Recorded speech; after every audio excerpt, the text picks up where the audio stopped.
Chapter का नाम है, बल्कि नया चैप्टर है क्लास 10th का, और ये सेकेंड ईयर में भी इसका जिक्र है। तो मैं भी ये आज का वीडियो जो है ये सेकेंड ईयर के स्टूडेंट्स और 10th के स्टूडेंट्स दोनों के लिए इक्वली इम्पोर्टेंट है। इस पूरे चैप्टर का जो बुनियाद है वो इस लेक्चर में और उसके बाद आने वाले लेक्चर में होगा, लिहाजा इस लेक्चर को कोई मिस ना करें, पूरे चैप्टर को समझने के लिए लाजमी है। ओके, तो चैप्टर का नाम है जीन्स एंड इनहेरिटेंस। इस इनहेरिटेंस को सबसे पहले समझाने के लिए मैं आपको एक मिसाल बताता हूँ। आपने फील किया होगा कि जो जिंदा चीज़ें होते हैं वो बच्चे देते हैं, और जो बच्चे होते हैं वो अपने वालिदैन, वो अपने पेरेंट्स की तरह होते हैं। लाइक अगर आप इंसान के बच्चों को गौर से देखेंगे तो वो अपने वालिदैन की तरह होते हैं।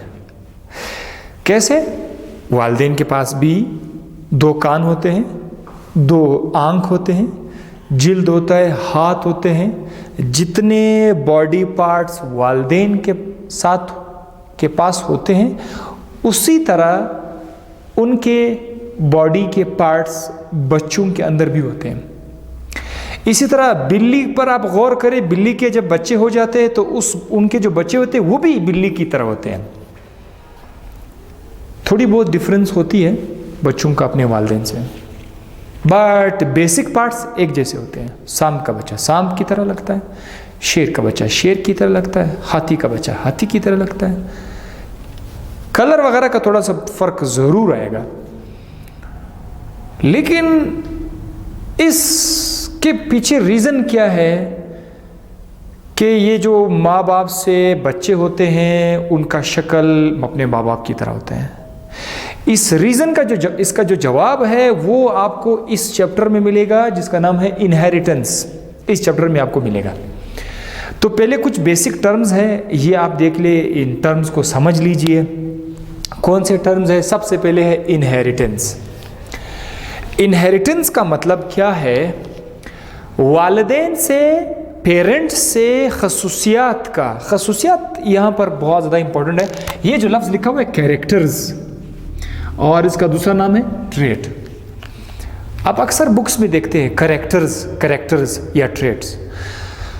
तो दरअसल बायोलॉजी में और इस चैप्टर में कैरेक्टर या ट्रेट का मतलब है आपकी जिस्म में जो खूबी है उसको कैरेक्टर बोला जाता है।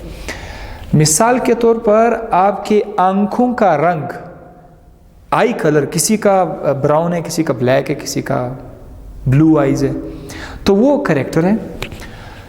कुछ लोग कद के लिहाज से छोटे कद के होते हैं, कुछ लंबे कद के होते हैं, ये भी क्या है? कैरेक्टर है, ट्रेट है।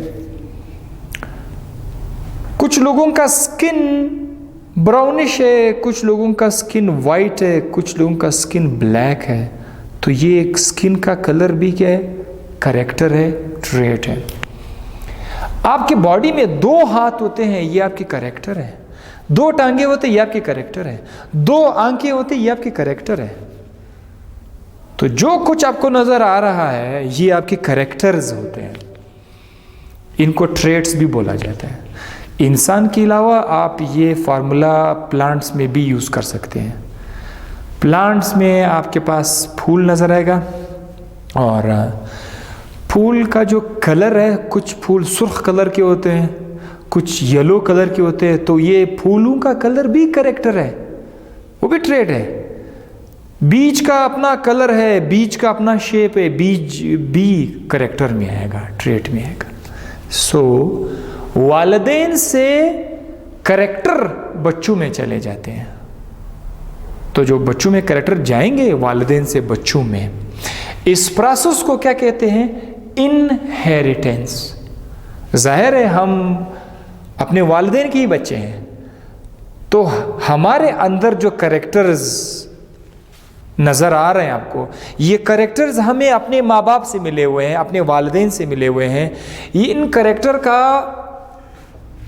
माँ बाप से, पेरेंट्स से बच्चों में, बच्चों को बोलते हैं ऑफस्प्रिंग, इस कैरेक्टर का बच्चों में आना, इसको क्या कहते हैं? इनहेरिटेंस कहा जाता है। Transmission of character from parents to offspring. और हेरिडिटी क्या चीज़ है, ये भी इसके साथ मिलता जुलता लफ्ज़ है, इतना ख़ास फ़र्क तो नहीं है। हेरिडिटी क्या है, वो तरीक़ाकार जिसके थ्रू खसूसियात माँ बाप से बच्चों में आते हैं। अब कोई तरीका तो होगा, कुछ मैकेनिज़्म तो होगा जिसकी मदद से खसूसियात माँ बाप से बच्चों में आएंगी। आपने तो एक्सेप्ट कर लिया कि चलो खसूसियात आते हैं पेरेंट्स से बच्चों में, पर किस तरीके से, कोई तरीक़ेकार तो होगा, कोई मैकेनिज़्म तो होगा। उस मैकेनिज़्म, उस तरीक़ेकार को क्या कहते हैं, हेरिडिटी उसको कहते हैं। तो इसी डायग्राम में इनहेरिटेंस का मतलब भी क्लियर हो गया और हेरिडिटी का मतलब भी क्लियर हो गया। इसी तरह एक और चीज़ है, डेफिनेशन है, उसका भी आपको कॉन्सेप्ट क्लियर हो जाएगा इसी डायग्राम में। वो क्या चीज़ है, वो हमारे पास है जेनेटिक्स। जेनेटिक्स फिर क्या चीज़ है, अगर आप इसको स्टडी करोगे, you just come and study this, study करोगे, अगर आपने इसको स्टडी किया, किस चीज़ को स्टडी किया, ये जो कैरेक्टर पेरेंट्स से बच्चों में किस तरह ट्रांसफ़र होते हैं, अगर आप इसको स्टडी करोगे तो ये एक किस्म का साइंस का ब्रांच हो जाएगा। It will be the branch of science. फिर इस साइंस का नाम क्या है, जेनेटिक्स। सो एक ही डायग्राम के अंदर तीन चीज़ें आ गई, इनहेरिटेंस, हेरिडिटी और जेनेटिक्स। आप लोग, हम लोग चूंकि मोस्टली जेनेटिक्स पढ़ रहे हैं इस वक्त चैप्टर में, कि किस तरह से खसूसियात जो है माँ बाप से बच्चों में ट्रांसफ़र होते हैं। So that is a science and science is called genetics. अब हम आ जाते हैं आपको पढ़ाने के लिए ये जो लफ्ज़ है व्हाट इज़ जीन। अक्सर स्टूडेंट्स इस लफ्ज़ से बहुत ज़्यादा कतराते हैं, बट इससे डरना नहीं। ये शुरू में मुश्किल लगेगा, जिस दिन आपको जीन समझ आ गया, आपको बायोलॉजी में एक बहुत बड़ा सा साइंस का दरवाज़ा खुलता हुआ नज़र आएगा और आपके लिए काफ़ी चीज़ें आसान हो जाएगी। बस इस चीज़ को समझना होगा और ये बहुत आसान है। जीन के लिए हमारे पास बताने के लिए बहुत सारे तरीके। एक, यूनिट ऑफ इनहेरिटेंस। जिस तरह आप मुख्तलिफ चीज़ों के यूनिट्स आपने देखा, किडनी का यूनिट है, ब्रेन का यूनिट है, बहुत सारे बॉडी पार्ट्स का यूनिट है, इसी तरह इनहेरिटेंस का भी एक यूनिट है जिसका नाम है जीन। यानी खसूसियात, इनहेरिटेंस, खसूसियात माँ बाप से बच्चों में जीन के ज़रिए जाते हैं, इसीलिए जीन का नाम रखा गया है the unit of inheritance. Okay, ये तो एक डेफिनेशन क्लियर हुआ। दूसरा,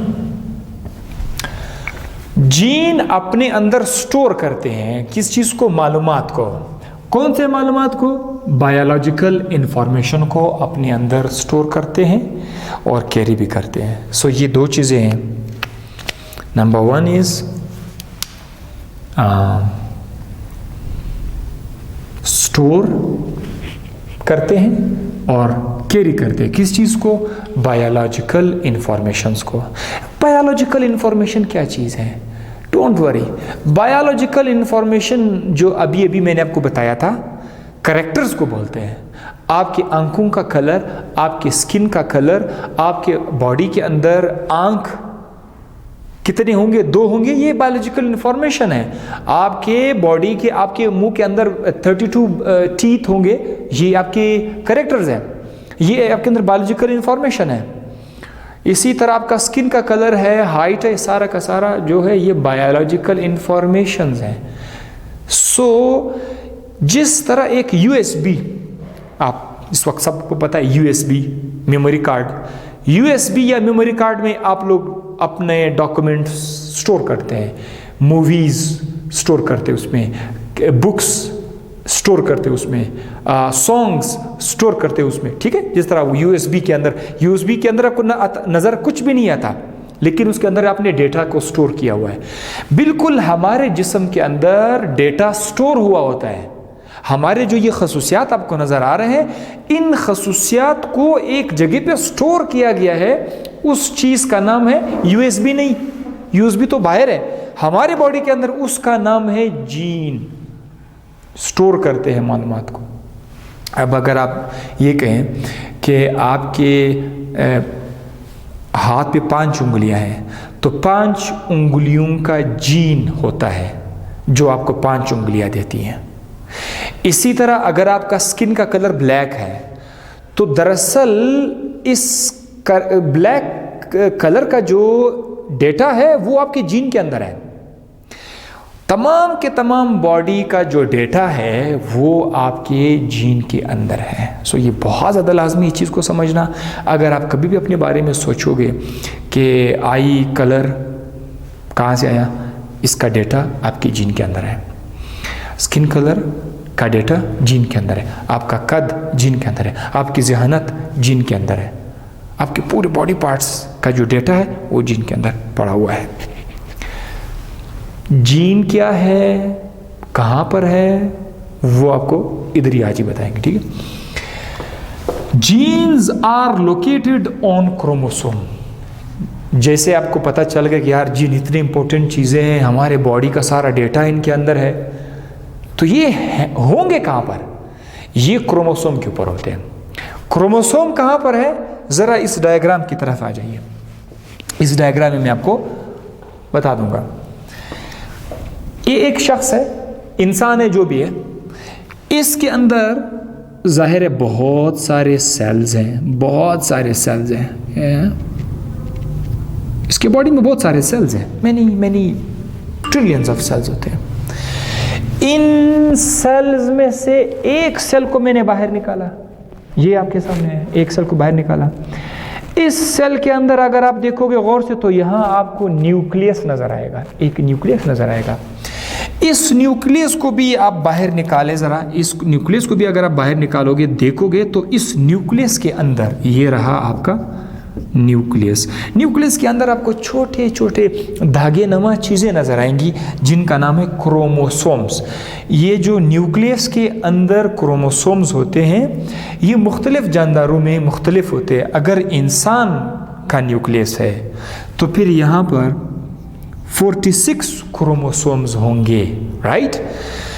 यहाँ तो चूंकि बहुत सारे क्रोमोसोम्स हैं, एक क्रोमोसोम को अगर आप बाहर निकालोगे तो हम लोग इसको कुछ इस तरह से लिखते हैं, शो करते हैं कि ये भाई एक क्रोमोसोम है। क्रोमोसोम में ये जो जगह है, बीच वाला जो जगह है, इसको कहते हैं सेंट्रोमियर। इस जगह का नाम क्या है, सेंट्रोमियर, जहाँ पर ये कंस्ट्रिक्शन है, this is called as centromere. So एक क्रोमोसोम का इस तरह का शक्ल है। अब आ जाते हैं काम की बात की तरफ। जो जिक्र हम लोग जीन के बारे में जिक्र कर रहे थे कि जीन कहाँ है, जीन दरअसल क्रोमोसोम के ऊपर पड़े रहते हैं। ये रहा आपके जीन, क्रोमोसोम के ऊपर होते हैं। सो बड़ा सिंपल हो गया, जीन कहाँ पर है, क्रोमोसोम के ऊपर है। क्रोमोसोम कहाँ है, न्यूक्लियस के अंदर है। न्यूक्लियस कहाँ है, सेल के अंदर है। सेल कहाँ है, बॉडी के अंदर है। पूरे बॉडी में, आपकी बॉडी में एक सेल नहीं है, बहुत सारे सेल है। कोई भी सेल आप निकालो, उस सेल के अंदर क्रोमोसोम होंगे। बस स्टूडेंट्स समझते हैं कि इंसान के पूरी बॉडी में 46 क्रोमोसोम है, नहीं। एक सेल आप निकालोगे तो एक सेल में 46 क्रोमोसोम्स हैं, बाकी सेल में भी आप 46 क्रोमोसोम होंगे। तो अगर आप सबको जमा करोगे इतनी इसकी तादाद अनकाउंटेबल रहेगी। जस्ट एक सेल की मैं बात कर रहा था, राइट। तो अब एक और डायग्राम की तरफ आते हैं। ये एक पेरेंट है, ऐसे सा पेरेंट,